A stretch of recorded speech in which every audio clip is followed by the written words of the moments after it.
G'day and welcome back to the vlog. Something interesting to talk about today, and it's again, we're talking regulations, but I've got a question. I have a question which I think we should all be asking, and certainly regulators need to be asking. And the question is, what is a drone? Because it's critical to coming up with good regulation. It's absolutely essential to come up with a definition of a drone as opposed to a radio-controlled model aircraft or radio-controlled flying model. Because they're two different things, completely different things. Well, not completely different, but there is a huge amount of, look at this, bloody aeroplane comes.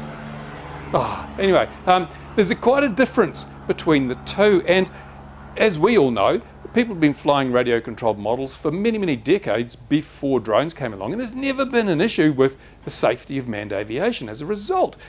Model aircraft flyers tend to be very safe, very responsible people. They make sure they don't pose a threat, or their craft and their activities don't pose a threat to other people or other people using the airspace. It's worked that way for ages. But now we're being vilified, we're demonised by the media and by everyone else. Oh, you're one of those evil drone flyers, aren't you? Well, no, we're not. Well, I'm not. I'm not a drone flyer. I don't fly damn drones. Well, I do, but I need to review them. This is the only drone I have, look, woo, and you can see it's got no propellers because I'm actually doing some work on it. It is an original Phantom and it is a drone.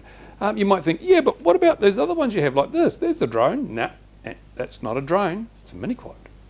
And I'll tell you what, I've been working on trying to come up with a definition of a drone, something that the regulators can use to determine if anybody's particular craft qualifies as a drone or a model aircraft. And here's what I've come up with. Now, it may not be the best option. It may be, you may think it's total crap, but I think it's a starting point. And I'd love some feedback from you people as to what you think of my definition and whether it's a starter for presenting to regulators so that they also can draw the distinction. Right, so what is the difference between these two craft? Seriously. Okay, one's white and one's black, but that doesn't really count, does it? The big difference is that if you buy yourself a Phantom, let's say not this old one, but let's say you buy yourself a Mavic. Let's say you go down to the local DJI shop and you buy yourself a Mavic. And you open the box and you charge the battery and you put it on the ground and you push the button and you turn on the transmitter and you push takeoff.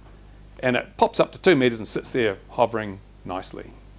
Did that require any skill? No. Did it require any prior knowledge or understanding? No, it didn't. Because that's a drone. And how does it do that? Now, you can then move your joystick to move that Mavic around. You can push up and it'll go up. Push down, it goes down. You can move it away. You can move it back. You can go left. You can go right, just by wiggling joysticks, right, on the little thing.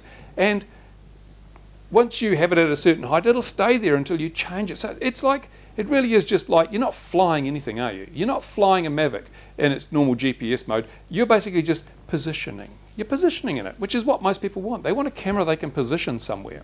You know, they want to be able to go down to the local airport and position it over the runway. They want to go into a busy area and position it over people and cars. Unfortunately, some people do, honestly. Obviously, that's why we have the problems. But you don't fly, or you don't have to fly a Mavic. You can just position it. And that all comes down to one thing, GPS. Without GPS, you couldn't have these auto functions. You couldn't have return to home. You couldn't even have it popping up and sitting there motionless in front of you, because you need to know the GPS coordinates in order to compensate for drift with wind and all that sort of stuff. So GPS is the critical factor. Now this, I can take this off, I can hover it, I can fly away, I can come back, but it will do nothing on its own. If I just it won't take off on its own. I have to manually fly it up, and it won't stay there. It'll drift away in the wind, and if I'm in rate mode, it won't even stay level. It'll just tilt off to the side and crash. This is not a drone because it requires skill, it requires knowledge, and it requires a certain amount of experience to fly it.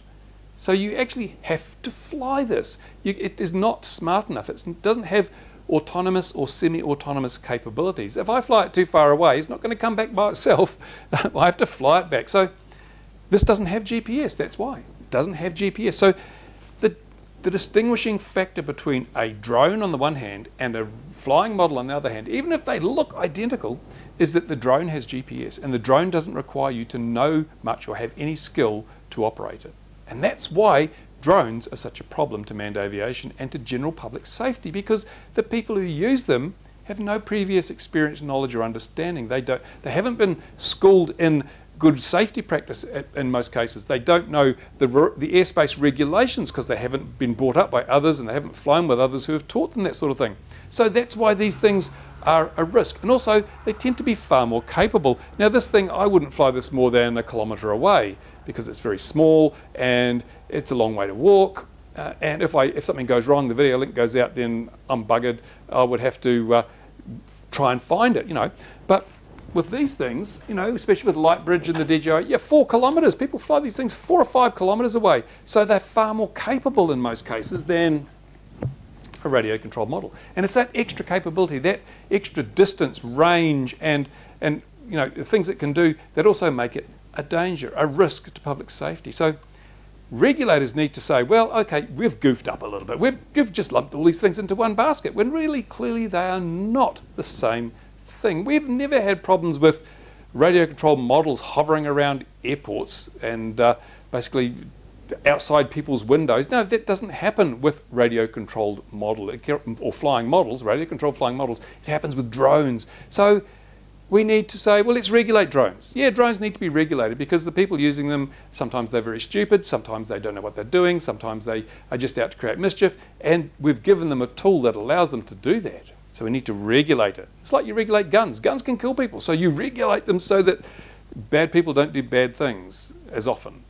Same with drones. You need to regulate them, but radio-controlled models, flying models, no. No. You've never had to regulate these in the past, and you don't have to regulate them now because they are not the problem. Now, I've always said I'm reluctant to criticise unless I've got a better idea. And this is my better idea. Let's approach regulators and say, look, stop wasting your time penalising a group of people who are no threat to public safety, who have never been on your radar before, a group of people who have their own responsible attitude to safety in the operation of their radio-controlled flying models.